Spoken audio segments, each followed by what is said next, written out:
Subscribe করুন Shamim blogs এবং bell আইকনটি ক্লিক করুন নতুন ভিডিওর নোটিফিকেশন সবার আগে পাওয়ার জন্য। আসসালামু আলাইকুম বন্ধুরা, সবাই কেমন আছেন? আশা করি সবাই ভালো আছেন।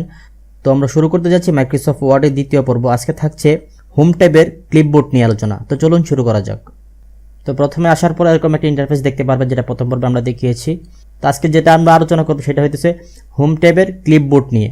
ক্লিপবোর্ড আপনারা এখানে দেখতে পাচ্ছেন পেস্ট আছে, কাট, কপি, ফরম্যাট, প্রিন্টার এবং এখানে একটি অ্যারো চিহ্ন দেখতে পাচ্ছেন। তো এটা কোনটার কি কাজ সেটাই দেখব। সেটা প্রথমে আমরা এখানে একটা লেখা লিখি, তাহলেই সবচেয়ে বুঝতে পারবেন বেশি। ধরেন এখানে দেখলাম আমি শামীম ব্লগস। লেখাটা একটু জুম করে বড় করি, তাহলে বুঝতে আপনাদের সুবিধা হবে। এরকম একটা লেখা আছে, তো এখানে দেখেন এগুলা হাইড হয়ে আছে। যখন আমি এটাকে সিলেক্ট করব তখন দেখবেন এই দুটো অপশন কি হয়ে গেছে, লাইট হয়ে গেছে। তো এটা দেখাইতেছে কাট অথবা কপি। ধরেন আমি এটাকে কপি করলাম, কপি করার সাথে সাথে এখানে দেখেন পেস্ট অপশনটা কি হয়ে গেছে, মানে হাইলাইট হয়ে গেছে।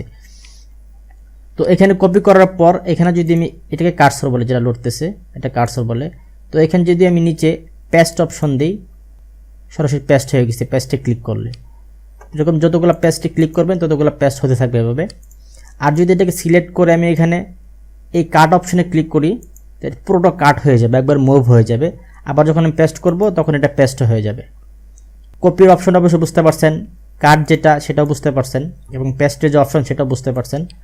কপি, কাট এটার একটা শর্টকাট অপশন আছে, সেটা যদি আপনি যে কোনো লেখাকে সিলেক্ট করার পর কন্ট্রোল-C চাপ দেবেন তাহলে সেটা কপি হয়ে যাবে। আর যদি কন্ট্রোল-X চাপ দেন তাহলে সেটা কাট হয়ে যাবে। কন্ট্রোল-V যদি চাপ দেন তাহলে সেটা পেস্ট হয়ে যাবে। পেস্টের আরেকটা অপশন আছে, এখানে দেখেন পেস্টের নিচে অ্যারো চিহ্ন আছে, সেখানে ক্লিক করার পর অনেকগুলো অপশন দেখতে পাচ্ছেন। তো সেটা কি কাজ সেটা দেখাইতেছি আপনাদেরকে। তো ধরেন আমি কোনো এক জায়গা থেকে কিছু লেখা নিয়ে আসবো কপি করে, এক্সেল থেকে এটা নিয়ে আসবো, কপি করলাম। তো এক্সেলের টিউটোরিয়ালে আপনাদেরকে দেখানো হবে, মাইক্রোসফট ওয়ার্ডের সিরিজটা শেষ হওয়ার পরে আপনাদেরকে এক্সেলটা শুরু করা হবে। কপি করার পর দেখেন এখানে কিন্তু র এবং সেল ভাবে এগুলা লেখা আছে। তো যখন আমি ওয়ার্ডে এটাকে পেস্ট করব, সরাসরি যখন আমি পেস্ট করব তখন এমনভাবে হয়ে যাচ্ছে। কিন্তু যদি আপনি এখানে অ্যারো বাটনে চাপ দেন দেখবেন অনেকগুলো অপশন আছে এখানে। যখন এখানে ধরবেন দেখতেছেন বিভিন্ন ফরম্যাটে, একটু জুম আউট করি, বিভিন্ন ফরম্যাটে পেস্ট করতে পারবেন। তো আমরা পেস্ট, কাট, কপি দেখলাম। এরপর আসতেছে ফরম্যাট, প্রিন্টার। এটার কাজ কি? এটার কাজ আপনারা সহজে বুঝবেন। ধরেন এইটাকে আমি একটা ফন্টটা চেঞ্জ করে নিই, তাহলে বুঝতে পারবেন। ধরেন এরকম একটা ফন্ট আমি সিলেক্ট করলাম। সিলেক্ট করার পর যখন আমি ফরম্যাট প্রিন্টারে ক্লিক করব তখন দেখবেন আমার কার্সারে এখানে একটা ব্রাশের মতো একটা আইকন চলে আসছে। তখন সেটিতে যেগুলো আপনি সিলেক্ট করবেন, সিলেক্ট করে ছেড়ে দিবেন, বাস আগেটার মতো হয়ে যাবে। এই ছিল ফরম্যাট প্রিন্টারের কাজ। এরপরে আমরা দেখব ফরম্যাট প্রিন্টারের নিচে যে অ্যারো আইকন আছে এখানে ক্লিক করবেন।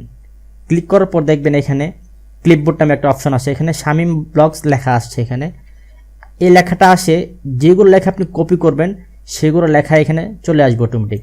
যেমন ধরেন এখানে যদি লিখি আমি, এই থেকে লেখার পর আমি সিলেক্ট করার পর কপি করলাম, দেখেন এখানে কি হয়ে যেতেছে, এটা কপি হয়ে আসতেছে। যে কোনো কিছু লিখবেন, লেখার পরে যখন আপনি সিলেক্ট করবেন, কপি করবেন, এটা সাথে সাথে এখানে যতগুলো কপি করবেন সবগুলো আপনি ক্লিপবোর্ডে জমা হয়ে যাবে। চাইলে সেগুলো ইচ্ছে করলে আপনি পেস্ট অল করতে পারেন, ক্লিয়ারও করতে পারেন।